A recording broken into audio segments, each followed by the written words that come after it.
Dude, that reminds me of another clever thing that they've done in the past. This one, I actually don't know the operations name of it, but I like to call it Toothpaste Assassin. Okay. Yeah.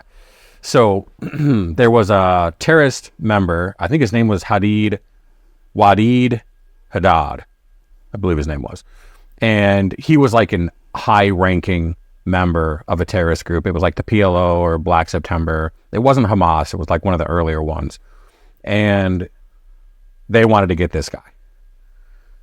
But this guy was almost untouchable, right? He was super hard to get to. He was very sophisticated in evading them and being careful with his surveillance, his counter-surveillance tactics.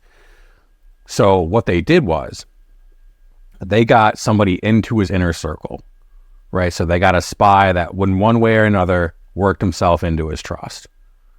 And then this guy or girl, they actually don't know who it was. Or they won't say. Well, yeah, they didn't say. Good point. They were keeping the person's identity secret.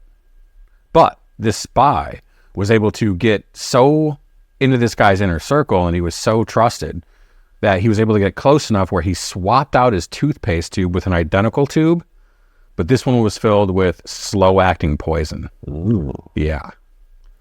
So when they swapped it out over the next several months, up to a year, the guy started getting sicker and sicker because the poison was building up in his system.